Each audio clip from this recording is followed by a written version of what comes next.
नमस्कार. माझ्या यूट्यूब चॅनलमध्ये तुम्हा सर्वांचे खूप खूप स्वागत आहे.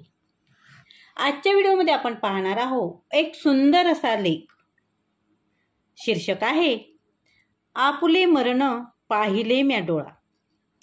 हा लेख शेअर करण्याचा उद्देश हाच आहे की जगताना माणसाने पॉझिटिव्ह असावं, सकारात्मक असावं. मरण तर येणारच आहे, परंतु मरणाची भीती वाटली आणि आपलं जगणं आपण सोडून देतो. जेवढे दिवस जगायचं तेवढं पॉझिटिव्ह जगायचं, आनंदाने जगायचं हेच सांगण्यासाठी आणि तुम्हाला कुठेतरी सकारात्मक विचार करायला लावणारा हा लेख आहे. आणि म्हणूनच हा लेख मी इथे शेअर करत आहे. बघा, विचार करा. चला तर मग आपण लेख बघूया. आपुले मरण पाहिले म्या डोळा. त्याचं असं झालं की रोजच संध्याकाळी मला 98-99 डिग्री असा ताप यायला लागला. मधूनच किरकोळ अंगदुखी वगैरे, बस. बाकी काही नाही. ना खोकला, ना सर्दी, ना काही. अशा परिस्थितीत एक शहाणा डॉक्टर जे करतो ना तेच मी केलं. परिस्थितीकडे साफ दुर्लक्ष करून आज क्रोसिन खा, उद्या कॉम्बिफ्लॉन खा असे करून काम करत राहिलो. होता होता 15 दिवस झाले. रोज किंचित ताप येणार, अंग दुखणार असं चालूच राहिलं. आता थकवा जरा जास्तच जाणू लागला. मी स्वतःला विविध तपासण्याच्या चरकातून पिळून काढलं. काहीही निष्पत्ती झाली नाही. माझा ताप स्पेशालिस्ट मित्राला विचारलं तर तो म्हणाला, अशा परिस्थितीत तू तुझ्या पेशंटला काय देतोस? 5 दिवस अँटीबायोटिक देतो. मग तू पण तेच खा की, असं म्हणत त्याने माझाच सल्ला माझ्याच गळ्यात मारला. मग झालं, मी रीतसर अँटीबायोटिक खाणे झालं. काहीच फरक पडला नाही. मग उरलेल्या काही तपासण्याच्या चरकात जाणे झाले. पुन्हा सगळे रिपोर्ट नॉर्मल, पण त्यात रिकेटिशिया नामे आजाराची एक धूसर शक्यता दिसून आली. मग त्या कारणाने डायक्लेसियन खाणे झाले, पण उपयोग झाला नाहीच. होता होता आता 1.5 महिना उलटला होता. एके दिवशी सर्व शक्ती पणाला लावून मला ऑपरेशन उरकवावी लागली आणि पुढे OPD बघायला अंगात त्राणच उरला नाही. काही दिवस शांत असलेला ताप आता 100पर्यंत चढला. आता मात्र याचा काय तो एकदा सोक्ष लावायचाच असं ठरवून मी सर्व संग परित्याग करून मी नेस्त्या वस्त्रानिशी घराबाहेर पडलो आणि एका बड्या इस्पितळात माझ्या वर्गमित्राच्या देखरेखीखाली दाखल झालो. त्यांनी पहिली गोष्ट काय केली तर माझ्या साऱ्या तपासण्या पुन्हा करायला लावल्या. मी त्या निमूटपणे केल्या. गावातल्या रिपोर्टवर तो भरवसा ठेवू शकत नव्हता. हे साहजिकच होतं. गावातल्या लॅब प्रमाणीकरण झालेल्या नव्हत्या. त्यासाठी लागणारा पैसा, मनुष्यबळ स्थिती नव्हतंच. आणि ह्याचे महात्म्य समजून त्यांची किंमत देऊ करतील असे पैसेवाले पेशंटही नव्हते. भारतातला मी डॉक्टर आता इंडियात आलो होतो आणि इंडियाचे एकने भागच होते. पण इथेच तिचं रड. तपासण्यातलं साऱ्या नॉर्मल, काही म्हणता काही दोष नाही. रिपोर्टही जैसे थे आणि तक्रारीही जैस्या थे. मला मानसिक आजार तर नाही ना अशी शंका त्याला आली असणार.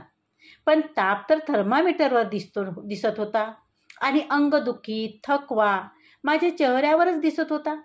पण मी आणि आता तोही इरेला पेटलो होतो. 1.5 महिना होत आला होता. 1.5 महिना सौम्यताप आणि अजूनही निदान नाही. ही आव्हानात्मक परिस्थिती होती. एका ताप स्पेशालिस्टनेही तपासली. त्याने तर एखाद्या होमिओपॅथिक डॉक्टरच्या उत्साहाने माझी तासभर मुलाखत घेतली. मी कोणता जगावेगळा ज्वर बाधित पेशंट तपासला आहे का? मला उंदीर, कुत्रा, पोपट, माकड असे काही प्राणी चावले होते का? गोगलगाई, ऑक्टोपस अशा काही अभक्ष्य भक्षण केले होते का? 7 समुद्रापार कोणत्या सरोवरात पोहायला गेलो होतो काय? सप्तपर्वताच्या पार कोणत्या गुहेत शिरलो होतो काय? स्वर्गातील, जळातील अथवा पाताळातील भासीव अशी कोणी अप्सरा, यक्ष वा किन्नर माझ्यावर फिदा झाल्याचे स्मरते काय? असे त्याने प्रश्न ऐकून मी जियाच्या कथेतल्या शापित नायक आहे असे मला वाटायला लागले. पण सगळा नन्नाचा पाडा. आता TB आणि काही प्रकारचे ब्लड कॅन्सर, थायरॉइडस्टिस, एंडोकार्डायटिस, ॲटोइम्युन असे मातब्बर आजार असू शकत होते. मग त्या तज्ज्ञांना मला नजर करणे झाले. त्यांनी काही तपासण्या करणे झाली. त्यांनीही नेती म्हणून झाली. रिपोर्ट नॉर्मल आहेत. याचा अर्थ काहीही आजार नाही. आजवरचे पैसे वाया गेले. डॉक्टरांनी आम्हाला उगीचच लुटले असा विचार न करता रिपोर्ट नॉर्मल आहेत याचा अर्थ आजवरच्या तपासण्यात न दिसणारा असा काहीतरी आजार आहे हे आम्ही मनोमन ठरवलं. मी आणि माझी पत्नी डॉक्टर असल्याचाही थेट फायदा झाला. अधिकाधिक तपासण्या करण्याच्या महाग असूनही त्या करायच्या आम्ही आग्रह धरला. तो मानला गेला. आपल्याला जे होतंय ते किरकोळ नाही, काहीतरी वेगळं आहे ही जाणीवही मला मनोमन होती. निव्वळ अशक्तपणामुळे मी माझे पेशंट सोडून घरी कधीच राहिलो नव्हतो. यावेळी मात्र तसं घडलं आणि मी या सुतावरूनच स्वर्गच गाठला म्हणा ना. आता पेटी सिटी नावाची तपासणी करण्याची ठरली. ही एक अत्याधुनिक तपासणी. आधी मला एक किरणोत्सर्गी औषध टोचले गेले. मग बाटलीभर पाण्यातून ते पाजले गेले. काही वेळात ते शरीरभर पसरले. मग पेटीशेटी करून शरीराची बारीक बारीक छेद घेत फोटो घेतले गेले. त्या औषधात किरणोत्सर्गी ग्लुकोज होते. अधिक कार्यमग्न पेशी ग्लुकोज अधिक शोषून घेणार. सूज आलेला भाग, अति जलद विभाजित होणाऱ्या पेशी, कॅन्सर या अधिक कार्यमग्न त्या अवयवाच्या त्या भागात ग्लुकोजची गर्दी होणार. किरणोत्सर्गाद्वारे ग्लुकोज आपला नेमका ठाव ठिकाणा दाखवत राहणार. नेमक्या कुठल्या अवयवातील कुठल्या पेशीमध्ये ते अधिक प्रमाणात आहे हे आता पेटी सिटी स्कॅनमध्ये स्पष्ट दिसणार. आणि दिसलंच ते स्पष्ट. माझी सावलीसारखी प्रतिमा आणि त्यात अंग प्रत्यंगात दिवे लागल्यासारखा दिसणारा एक रिपोर्ट माझ्या पुढ्यात आला. या रानातल्या अमिताभसारखी माझी रूपरेषा दिसत होती. पण या साऱ्याचा अर्थ फारच अशुभ होता. यानुसार बहुतेक माझ्या फुफ्फुसामध्ये एक कॅन्सरची गाठ होती. अगदी राई आवळ्या एवढी. त्या गाठीने आपली सीमा केव्हाच ओलांडली होती. मानेमध्ये, उरात, मणक्यात, हातापायात असा सर्वत्र ती पसरली होती. दुसरीही एक शक्यता होती. लिम्फोमा नावाचा एक रक्ताचा कॅन्सर असतो. पेटीशेटीवर त्याचीही दिव्य शोभा अशीच दिसते. दोन्हीपैकी कोण हे आता ठरवणे होते. आपल्याला 1.5 महिना चित्रविचित्र काहीतरी होतंय म्हणजे काही ना काही दुखणं असणार हे तर मी ओळखलं होतं.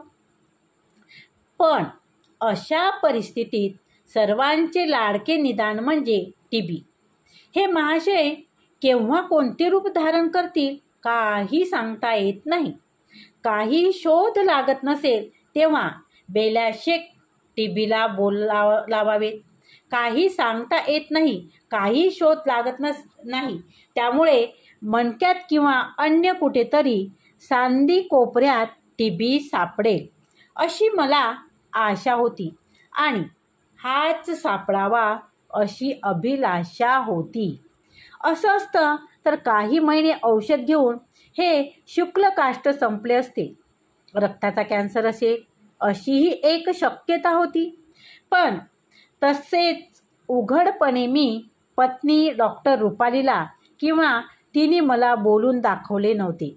पण तशी शक्यता नव्हती. परस्परातल्या मनातले आम्ही सहजच ओळखू शकतो. फुफ्फुसाचा कॅन्सर मात्र कोणाच्याही ध्यानीमनीही नव्हता. पण चित्रसंकेत तर फुफ्फुसाचा किंवा लिम्फोमा रक्ताचा कॅन्सर हाच होता. त्यातला त्यात लिम्फोमा बरा.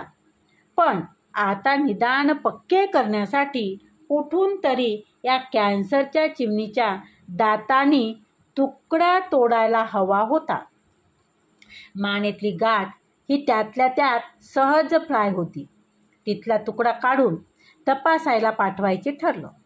त्याचबरोबर रक्ताचा कॅन्सर आहे की नाही हे ठरवण्यासाठी हाडातील मगज काढायचे ठरले. दुसऱ्या दिवशी ते दोन्ही सोपस्कार पार पडले. भूल उतरली तेव्हा हे ऑपरेशन करणारे दोन्ही मित्र माझ्या शेजारीच होते. त्यांचे चेहरे गंभीर होते. माझा हात हातात घेत धीर देत ते म्हणाले, boss, it's not lymphoma, it's bad news. Adenocarcinoma आहे. Most probably lung. We will have to wait for further reports. Lung कॅन्सरचे निदान कळूनही मी अगदी शांत होतो. अगदी हेच जरी मला तरी असंच काही असेल अशी शंका मला देखील होतीच.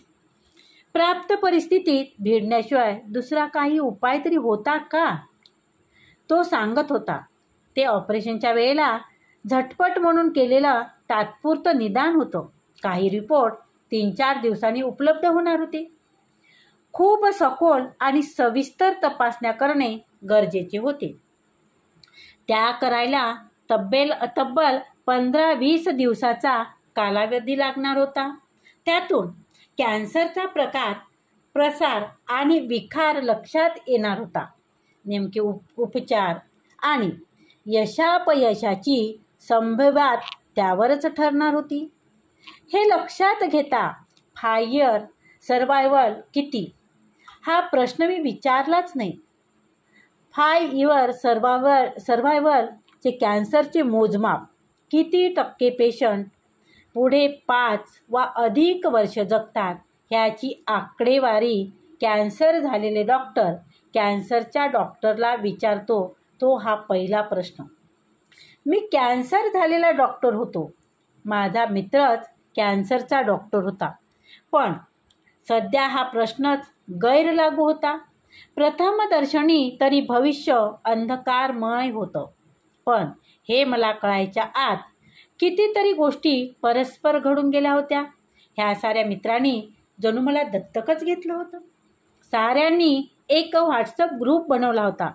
त्यात मला आणि कित्येक परदेशस्थ मित्रांनाही घेतलं होतं आणि आधुनिक निदान आणि उपचाराची माहिती त्यात सतत उमटत होती. अमेरिकेला सॅम्पल पाठवू का? नको. India is good enough. अमेरिकेतला पॅथॉलॉजिस्ट मित्र मुंबईला येऊ दे का त्याला? नको. ऑनलाईन कन्सल्ट करत राहू, बोलत राहू. That should सफाईस. मुंबईकर तज्ज्ञ कोणतीही मेडिसन लागू दे. I can arrange. औषधी कंपनीतला अमेरिकन मित्र. त्या ग्रुपवर अशा सवाल जवाबाचा खच पडला होता. मला डोके चालवायची त्यांनी संधीच ठेवली नव्हती. मला गुगल करायचेही कष्ट करण्याची गरज उरली नाही आणि नाहीच केले मी ते कष्ट. नाव्या हाती डोई देऊन आपण जशी निवृत्त मनाने बसतो तसा मी त्यांच्या स्वाधीन झालो. सर्वोत्तम आणि सगळ्यात खात्रीशीर उपचार आपल्या मित्राला मिळावे म्हणून हे सारेजण जीवाचं रान करत होते. मला धीर आला. साधारणपणे संकटसमयी मनाच्या काही ठराविक अवस्था असतात. सर्वप्रथम बातमीवरती आपला विश्वासच बसत नाही. हे खोटे आहे, हे स्वप्न आहे असं आपण स्वतःला समजावून पाहतो. माझा मात्र पूर्ण विश्वास होता, कारण बातमी मला विश्वासार्ह सूत्राकडूनच तर मिळाली होती. ही वार्ता विघ्नाची माझ्यापर्यंत पोहोचवण्यापूर्वी 10 लोकांनी त्या बायोस्पेसीच्या स्लाइड्स 10 वेळा नजरेखालून घातल्या असणार. तेव्हा बातमी खात्रीची होती. मग येतो राग, वैताग, हतबलता, मग नशिबाला, वैऱ्याला, व्यवसायातल्या स्पर्धकाला, ग्रह ताऱ्यांना, दैवी कोपाला, अवकृपेला, वाटोळं करणाऱ्या नजरेला, जादूटोण्याला आणि बोल लावले जातात. मग त्यावर तत्सम उतारे केले जातात. ही देखील अवस्था माझ्या वाट्याला आली नाही. सुदैवाने आणि दुर्दैवाची कारणे अनैसर्गिक शक्तीत न शोधता भौतिकतातच शोधणारा मी माणूस आहे. तेव्हा गंडे, दोरे, मंत्रतंत्र, आरती, अभिषेक, अंगारे, धुपारे, उतारे, पूजापाठ, नवसायास वगैरे सगळे आपोआपच कटाप झाले. अर्थात या साऱ्याला आजवर नकार दिल्यामुळेच हे दुरीत माझ्या वाट्याला येऊन माझी भली खोड मोडली. आता मी वठणीवर येईल असे वाटणाऱ्या महाभागांचे तळतळाट माझ्या आसपास होतेच. पण असलाच तो सर्वेश्वर तर तो इतका कोत्या मनाचा आणि दुःख धरणारा नक्कीच नसणार, अशी माझीच खात्री असल्यामुळे मी त्यांना मनोमन माफ करून टाकलं. वैताग, राग वगैरे मी शांतपणे गिळून टाकलं. वैतागानंतर येते नैराश्य. बरेचदा अशी माणसं जगापासून तोडून घेतात, व्यसनाच्या आहारी जातात. पण माझ्या वाचनाने मला ह्याही अवस्थेतून वाचवलं. डॉक्टर सुनंदा अनिल अवचट यांना ब्रेस्ट कॅन्सर झाल्याचे कळले तेव्हा त्यांची प्रतिक्रिया अगदी जगावेगळी होती. त्यांनी विचार केला, बरं झालं बाई, ब्रेस्ट कॅन्सरच झाला. उगीच हार्ट अटॅकने अचानक फटकन मरण्यापेक्षा हे बरं. आता उरलेलं आयुष्य मला नीट प्लॅनिंग करून माझ्या मर्जीने जगता येईल. कामाची सोय लावता येईल. काय जी निर्वाह करायची ती करता येईल. आणि त्या धीराच्या बाई खरंच तसं आयुष्य जगल्या. त्यांचा आदर्श डोळ्यासमोर होताच आता तो आचरणात आणायचे आव्हान होते. या साऱ्यातून पार पाडता स्वीकार हा पडावा येतो. मी जवळपास थेट या पायरीला पोहोचलो. भावनेच्या भरात निव्वळ आयुष्य लांबवणारे निरुपयोगी उपचार करू नका. मृत्यू शांतपणे, वेदनारहित आणि अदबशीरपणे होईल एवढे पहा. धार्मिक अंत्यसंस्कार न करता देहदान जमेल तर उत्तम. कदाचित मी हे खूप लवकर लिहित असेल, पण मन आणि मेंदू धाऱ्यावर असताना हे लिहायला हवं. मृत्यूबद्दल आपण सहसा बोलत नाही, पण या 3 गोष्टी तरी तुम्हाला माहीत हव्यातच. अशी एक पोस्ट त्याच दिवशी उत्तर रात्री बायको आणि मुलांना पाठवली. मला खूप हलकं वाटलं. पोस्ट वाचून मला समजुतीच्या 4 गोष्टी सांगायला भल्या पहाटे सारे माझ्याभोवती गोळा झाले. माझ्या आश्वासक आणि शांत स्वर ऐकून वातावरण जरा निवळले. मग मृत्यूबद्दल आम्ही खूप गप्पा मारल्या. किती जगला हे महत्त्वाचे आहेच, पण कसा जगला हे अधिक महत्त्वाचे आहे. शरीराशिवाय मनाला, इच्छा आकांक्षांना वेगळं अस्तित्व नाही. तेव्हा आत्मा, भूत वगैरे बाता आहे. शरीर आणि त्याचे कार्य हे अणुरेणूच्या काही विशिष्ट रचनेने साध्य झालेले आहे. अशी सुघटित रचना अनैसर्गिक आहे. थर्मोडायनामिक्सच्या दुसऱ्या नियमाविरुद्ध आहे हे. तेव्हा मरण आणि विघटन हे निसर्गाच्या जवळ जाणे आहे. असं जरी असलं तरी अकाली मरणाने आर्थिक आणि भावनिक नुकसान मात्र अमाप होतं. त्याची तयारी करायलाच हवी असं आम्ही बरेच काही बोलत बसलो. त्या दिवशी मुलाचा वाढदिवस होता. हॉस्पिटलमध्ये आम्ही तो साजरा केला. त्याला शुभेच्छा देताना मात्र मला भडभडून आलं. आम्ही चौघांनी मनसोक्त रडून घेतलं. मुला मुलीच्या कार्यकर्तृत्वाला आकार द्यायला, ते कौतुक करायला आता मर्यादा आहे. पत्नीला नीतीचरामी म्हणून दिलेले वचन आता मला पाळता येणार नाही, हे विषण्ण जाणीव साऱ्यांना व्यापून राहिली आणि अंतर्मुखही करून गेली. या परिस्थितीतला सगळ्यांच्या मनात उगवणारा प्रश्न म्हणजे मीच का? हे भोग माझ्याच वाट्याला का आले? मी असं कुणाचं काय वाईट केलंय? पण हा प्रश्नच फिजूल असल्याची माझी वैयक्तिक बैठक असल्याने हाही प्रश्न मला पडला नाही.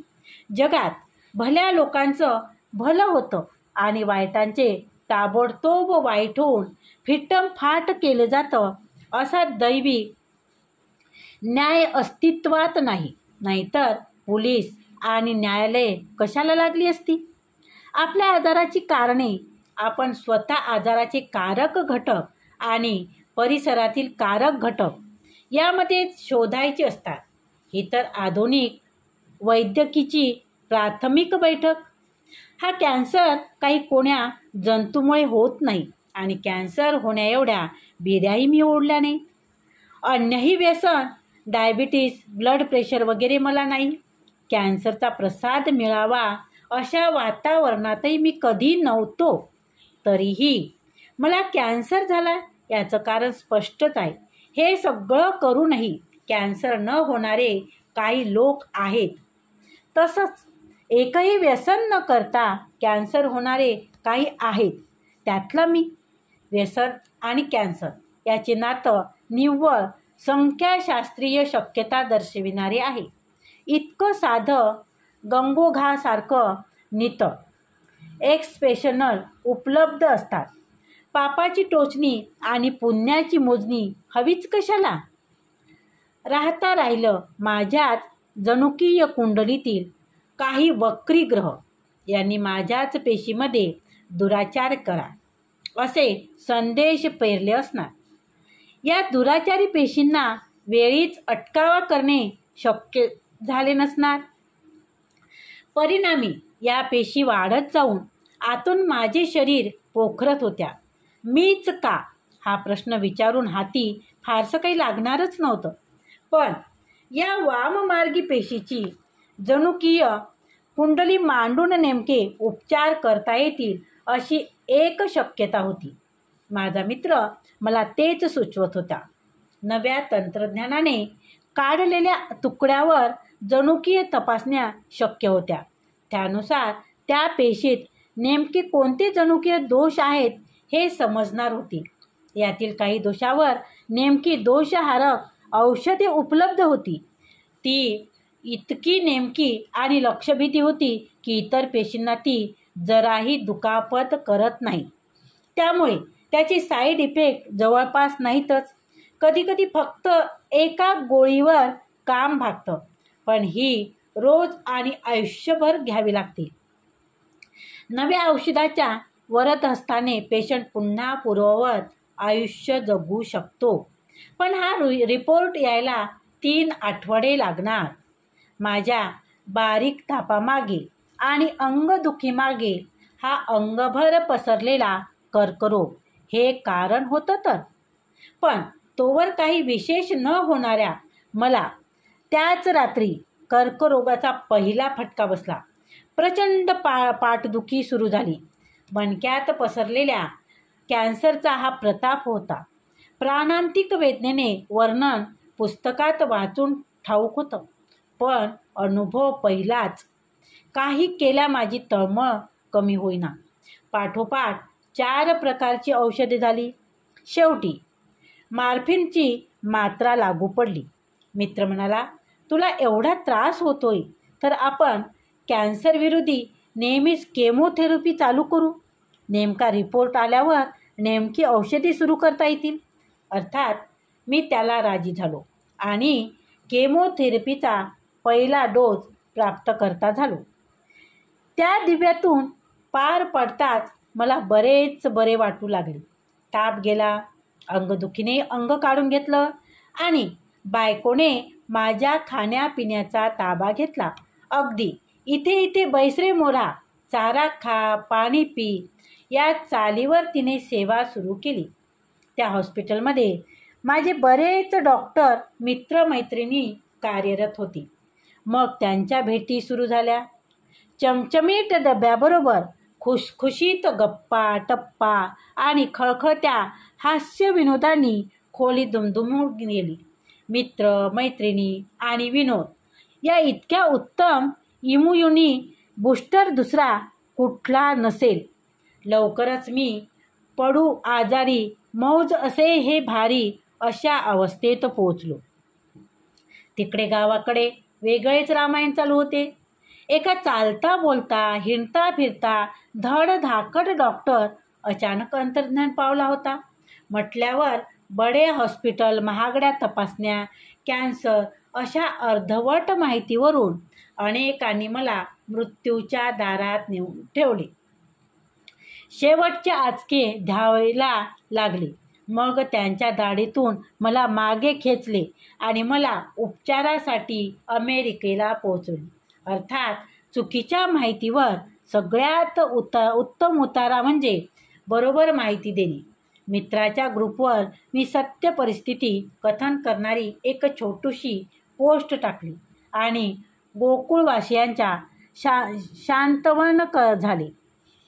कॅन्सर म्हटले की आता हा माणूस मरणार हे लोकांच्या मनात आहे. खरं तर वैद्यकीय प्रगतीमुळे पूर्वीपेक्षा आज परिस्थिती खूपच सुधारली आहे. माणसं थोडे अधिक अर्थपूर्ण आयुष्य जगतात आणि मग मरतात. म्हणूनच कॅन्सरचे निदान लपवावे असे मला कधीच वाटले नाही. उलट माझ्यातला लोकशिक्षक जागा झाला. कॅन्सर जनजागृती ही संधी आहे असे मला वाटायला लागले. आजकाल नटनट्या नाही का आपल्या डिप्रेशन आल्याचं उजळ माथ्याने सांगत फिरतात, तसंच. ह्याच दरम्यान एकदा सोनोग्राफीच्या दारात उभा होतो. माझा नंबर यायचा होता. इतक्यात एक्सरे विभागातून आमचे गाववाले दादा लंगडत बाहेर येताना दिसले. मला पाहताच ते आश्चर्यचकित झाले. त्यांना माझ्या आजारपणाबद्दल सुतराम कल्पना नव्हती. काय झालं दादा? त्यांचा प्लास्टरमधील पाय पाहून मी विचारलं. त्यांना काय झालं हे मला सहजच दिसलं होतं. मला काय झालं हे मात्र त्यांना दिसणे शक्यच नव्हतं. फ्रॅक्चर झाला होता, आता बरं आहे. पण तुम्हाला काय झालं आहे? मला ना फुफ्फुसाचा कॅन्सर झाला आहे, स्पष्ट खणखणीत आवाजात मी थेटपणे सांगून टाकली. माझ्यातला लोकशिक्षक जागृत झाल्याचा हा परिणाम. दादांना जबरदस्त धक्का बसला. कसं त्यांनी स्वतःला सावरलं. नसतं सावरलं तर तिथेच कोसळून त्यांचा दुसरा पायही मोडला असता. त्यांचा चेहरा अगदी कसानुसा झाला.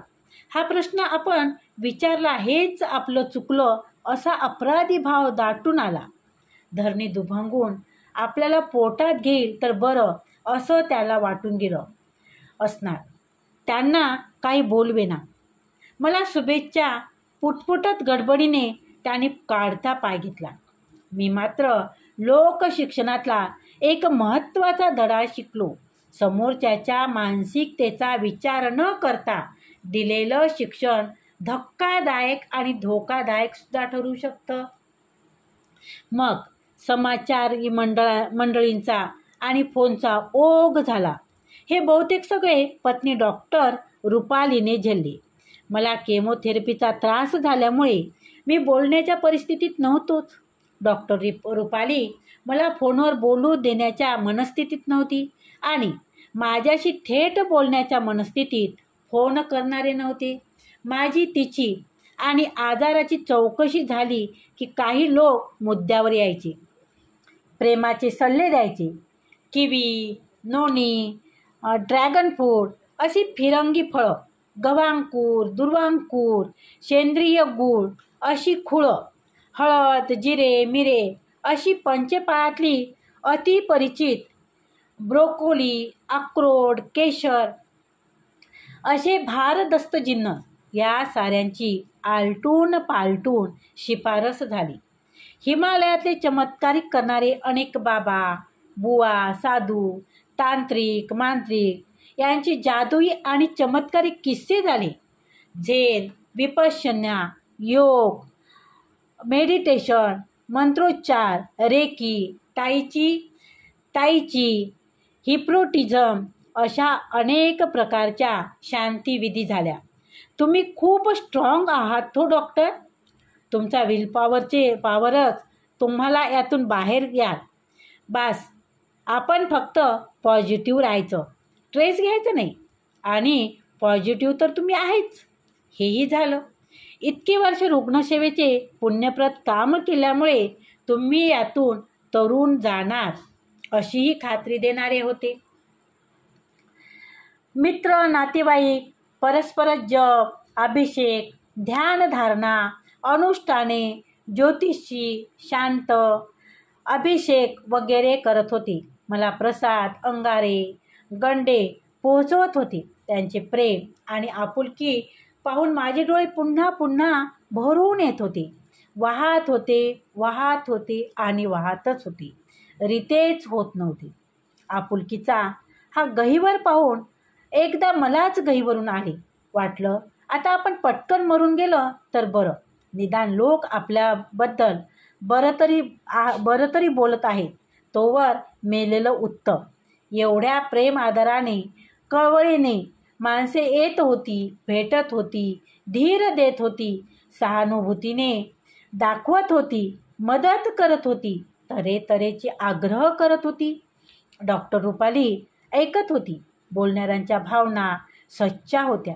त्यांचा अनुमान तर कल्पनेतही अशक्य. त्यामुळे श्रवण भक्ती एवढाच मार्ग होता. तेवढे ती भक्तिभावाने करत होती. मी मुळात तर्कनिष्ठ, विज्ञाननिष्ठ वगैरे म्हणून मी बदनाम असल्याने माझ्या वाट्याला फारसे कोणी जात नव्हती. माझ्या मूल्य विवेकाशी इमान राखून त्याच्या सच्च्या भावनांचा यथायोग्य आदर राखणे भागच होती. आपलं कोण कोण परिचित कॅन्सरवर मात करत कसे तगून आहेत ह्याच्या स्टोऱ्या लोक आळवत होती. मी आणि ते, माझा आजार आणि त्याचा आजार, माझी अवस्था आणि त्यांची अवस्था यांची तुलना अशक्य आणि अनाठायी आहे हे मला स्पष्ट दिसत असे. पण हे सारं सांगणारे लोक तर दिलासा शोधत होती माझ्यासाठी आणि त्यांच्यासाठी सुद्धा. ही जाणीव झाली आणि मी सह अनुभूती घेऊन लागलो. अमक्याला दाखवा, तमक्याला दाखवा असेही आग्रह होते. चेन्नईचा डॉक्टर मित्रांनी तर वेगळाच मुद्दा मांडला. त्याचे म्हणणे, तिथे सगळे तुझे मित्र आहेत आणि हाच प्रॉब्लेम आहे, तू सरळ चेन्नईला ये. त्याचे म्हणणे थोडाफार खरेच होते. कोणी फार ओळखीचा, जवळचा किंवा VIP पेशंट असला की उलट डॉक्टर भांबावून जातात आणि चुका होतात. ह्याला डॉक्टरच्या भाषेत VIP सिंड्रोम असा समर्पक शब्दही आहे. मग Tata memorial Mumbai, Chennai Tamil Nadu, memorial Sloan अशी त्रिस्थळी यात्रा ऑनलाईन पार पडली. तीनही ठिकाणी ओळखी पाळखी निघाल्या. मग अगदी VIP वागणूक मिळाली. मग त्या VIP सिंड्रोमचं काय झालं कुणास ठाऊक. पण आश्चर्याची आणि दिलासादायक गोष्ट अशी की साऱ्याचं जवळपास एकमत होतं. यालाही कारण होतं. बऱ्याच आजाराचं निदान आणि उपचाराचं आता गणित फॉर्म्युले तयार आहेत. थोड्याफार फरकाने हेच जगभर वापरले जातात. उलट टाटा मेमोरियल प्रस्तुती केलेल्या मार्गदर्शिका वापरा. भारतीय पेशंटचा अभ्यास करून असल्याने तीच लागू आहे असे अमेरिकेतील डॉक्टरांनी सांगितले. या साऱ्या सल्ल्यातील सुसंगतीमागे आणखी एक कारण आहे. मी ठिकठिकाणी जाऊन अमृत शोधत नव्हतो. माझ्या अपेक्षा रास्त होत्या.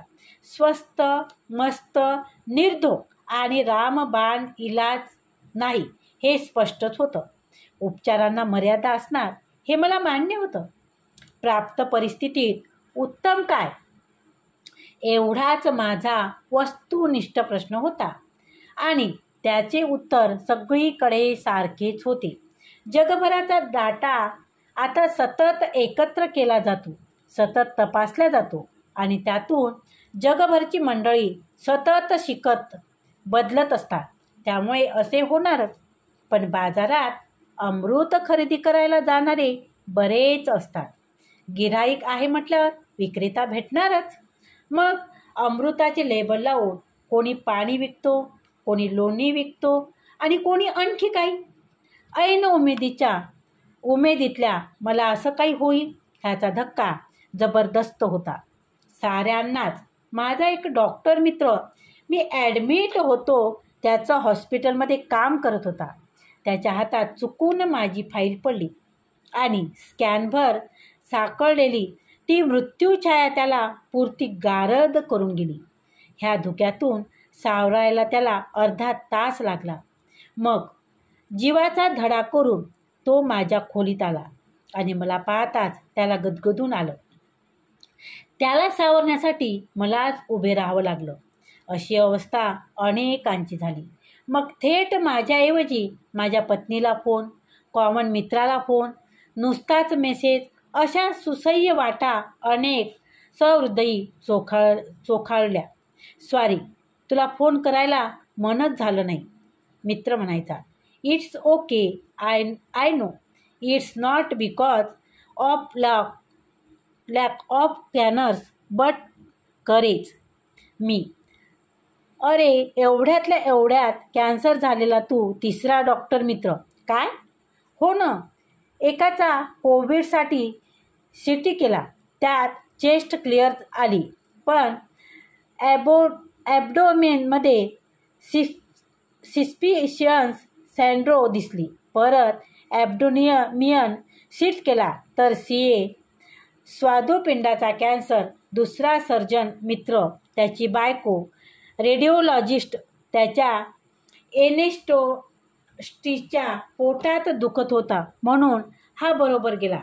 तिने USG केली. एनेस्टिस्टला काही निघालं नाही. मग ही सहजच नवऱ्याला म्हणाली, झोप, तुलाही बघते आणि पाहते तो काय त्याच्या पोटात लिफोमाचे एवढासा मासेस. या दोघांनाही शंका घ्यावी असं एकही लक्षण नाही. अगदी निर्मळ आणि नॉर्मल आयुष्य निशंकपणे जगणारी. या दोन्ही अनुभवांनी मी तर हादरून गेलो. आणि आता तुझं कळलं. फोन करायची हिंमत आणू कुठून, तो हे सांगत होता. आणि प्रतिमा, विज्ञानातल्या अफाट प्रगतीचा अचंबा माझ्यात दाटून आला होता. 30 वर्षापूर्वी मी कॉलेज शिकलो तेव्हा एक्स-रे हे आजोबा झाले होते. सोनोग्राफी हे नवजात आणि कौतुकाचं बाळ होतं. बाकी CT, MRI, पेट CT हे सारं क्षितिजावरचं मिनमिनते तारे होते. आज हे तारे मध्यान्हाच्या सूर्यासारखे तळपत आहेत. ह्यांच्याच उजेडात शरीरसृष्टीचे अदृश्य कोपरे उजळले जात आहेत. शरीर न खोलता मुतारीतल्या जाहिरातीच्या भाषेत विना चिरफाड बरेच काही दृश्यमान होत आहे. हे प्रकार नसते तर मी आणि माझ्या मित्राचे ते दोन्ही मित्र अजून कितीतरी महिने निश्चित निदानापासून वंचित राहिलो असतो. पूर्वी होऊन गेलेल्या कोविडचा किंवा डेंग्यूचा हा दुरस्त प्रताप असावा अशी अटकळ बांधली गेली असती. काही दिवस वाट पाहू, आपोआप त्रास कमी होईल असा सल्ला मिळाला असता. मी जरा जास्तच करतोय असं समजून 4 वेदनाशामक आणि 4 नैराश्यरोधक गोळ्याही तावातावाने खरडल्या गेल्या असत्या. मीच डॉक्टर असल्याने ही मखलाशी चालणारी नाही हे ओळखून मंडळी खट्टुही झाली असती आणि नाहीच काही फरक म्हणताच माझ्या कोणत्या तरी मित्राने मला TBचे औषध देऊन 3-4 आठवडे उगी राहायला सांगितलेच असते. बरं वाटलं तर टीबी, नाहीतर दुसरं काहीतरी, बुडला तर बेंडूक, उडला तर पक्षी, हाच खाक्या होता. अन्य पर्यायही नव्हते. खोकला, दम दम बेडका, बेडक्यातली रक्त, छातीत पाणी असं काही नसताना कोण कशाला लंग कॅन्सरची शंका घेईल. आधुनिक तपासण्या नव्हत्या तेव्हा. हाच तर वैद्यधर्म होता आणि सारेच तो पाळत होते. यथावकाश तो जनुकीय चाचण्याचा रिपोर्ट आला. त्या नाठाळ पेशीमध्ये एक दुर्मिळ म्युटेशन आले होते, पण ह्यासाठी उपचार उपलब्ध होते.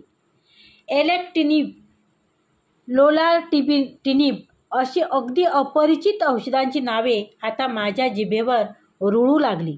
पण या साऱ्याच्या किमती ऐकून माझी पाचावर धारण बसली. कमवा आणि जगा, योजनेशिवाय मला पर्याय नव्हता. भावनेच्या आहारी जाऊन महागडे औषधोपचार घेणे, अमुक एक गोष्ट करणे म्हणजेच आपण सर्व प्रयत्न केले असा भ्रम बाळगणे या नेहमीच्या चुका आहेत. या मला टाळायच्याच होत्या. आपल्या प्रियजनाचे देखील काही एक मूल्य असतं आणि त्यानुसार त्या प्रिय व्यक्तीवर खर्च करायला हवा हे तत्त्व मला मान्य होतं. आजार आणि विशेषतः मरणासन्न आजार बरीच किंमत वसूल करत असतो. मानसिक, शारीरिक, भावनिक आणि आर्थिक. काही निष्पन्न होणार नाही हे माहीत असूनही केलेला खर्च हा अंतिमता त्या कुटुंबाचा आर्थिक बट्ट्याबोळ घडून आणतो. म्हणूनच काय करायचं, काय नाही आणि कुठे थांबायचं याचा सारासार विचार मात्र सुरुवातीपासून केलेला असायलाच हवा. असा विचार करायचा मला पूर्वानुभव नव्हता. म्हणून मुद्दाम एकदा एक परिहार वैद्यकीतील वैद्य डॉक्टर मॅडमना भेटलो. उपचार संपले आहेत. आता मरणोन्मुख अवस्था तेवढी आहे. चित्तात घालमेल आहे, पेशंटच्या आणि नातेवाईकांच्याही. पैसा, मनुष्यबळ, नातेसंबंध अशा सारांच्या आघाड्यावर युद्ध पेटले आहे आणि सारीकडे वाताहत तेवढी दिसत आहे. अशा अवस्थेतल्या पेशंट आणि कुटुंबियांना सहाय्य करण्याचे एक शास्त्र आहे. खरी प्रामाणिक आशा जगविण्याचे शास्त्र आहे. पॅलिएटिव्ह मेडिसिन, परिहार वैद्यक. त्यांच्या याच विषयावरील एक उत्तम पुस्तकातल्या निमित्ताने त्यांचा परिचय झाला होता. पण प्रत्यक्ष भेट झाली ती अशा विचित्र परिस्थितीत. मी सध्या तरी मरणोन्मुख नव्हतो, पण आधीच त्यांच्याशी बोलावं असं वाटलं. त्यांच्या पुढ्यात मी काही थेट प्रश्न ठेवले. इथून पुढे 5 इयर सर्व्हायव्हर किती आहे? हा त्यांच्या प्रांतातील प्रश्न नव्हताच तेव्हा. तुमच्या डॉक्टरांनी काय सांगितले आहे? हा अपेक्षित प्रतिप्रश्न आला. 50% मी म्हणालो. मग तेच तुमच्या प्रश्नाचे उत्तर. म्हणजे निम्मे रुग्ण 5 वर्षाच्या आतच आटोपतात. हो, मॅडम थेट आणि नेमकं बोलत होत्या. ते मला पटत तर होतंच, पण आवडतही होतं. उगीच गुळमुळीत चर्चेला काही अर्थ नाही. औषधे 100% खात्रीची नाहीत. औषधे घेऊनही आजार पुन्हा डोकेवर काढतोच. फक्त कधी हा प्रश्न आहे. त्या प्रश्नाचे उत्तर कुणाकडेच नाही. तेव्हा आला दिवस साजरा करायचा हेच धोरण आता रास्त आहे. महिन्याला लाखो रुपये खर्च करून काय साधणार आहे? माझी उपयुक्तता मूल्य किती? हे तसे काढायचे, कसे काढायचे? माझ्यावर इतका खर्च म्हणजे माझ्या कुटुंबियासाठीचा वाटा मी हिरावून घेतोय. अंतिमतः अपयशी उपचारावर इतका खर्च करण्यापेक्षा न करणे आणि परिस्थितीचा स्वीकार अधिक उत्तम. अगदी बरोबर. पण जेव्हा हे उपचार अपयशी ठरतील तेव्हा सध्या तरी या औषधांनी तुम्ही पूर्ववत कार्यशील होऊ शकाल असं दिसतंय. अर्थात पुढे ही परिस्थिती बदलेल. उपचार निरुपयोगी ठरतील तेव्हा याचा पुनर्विचार करता येईल. आता तुम्ही उपचार घ्याच. मला कॉलेजमध्ये शिकवलेली आरोग्याची व्याख्या आठवली. जो माणूस सामाजिक किंवा आर्थिकदृष्ट्या उत्पादक काम करू शकतो तो निरोगी. सध्या तरी मी या व्याख्येत बसत होतो. जोवर या व्याख्येत आहे तोवर उपचार, तदनंतर बंद, अशी मी मनाशी खुणगाठ बांधली. या दरम्यानच सारी मानसिक स्थित्यांतरे, आंदोलने, त्यांच्यात तथावकाश कागदावर उतरवायची अशी खुणगाठ बांधली. अर्थात मनाशी ठरविले आणि आचरणात आणणे यात जमीन आसमानचे अंतर आहे. हे अंतर लंघून जाण्याची क्षमता माझ्यात वसो आणि या प्रामाणिक पारदर्शी जमा खर्चाला अखेरपर्यंत लिहिता हात लाभो एवढीच आकांक्षा. आपल्या मरण्याचा सोहळा याची डोळा पाहता आलास तर तो अनुपम्य करण्याचा हाच तर मार्ग आहे. धन्यवाद. आजचा व्हिडिओ कसा वाटला तो कमेंटद्वारे नक्की कळवा. तसेच व्हिडिओला लाईक करा, व्हिडिओ शेअर करा आणि चॅनलवर जर नवीन असाल तर चॅनलला सबस्क्राईब करा. धन्यवाद.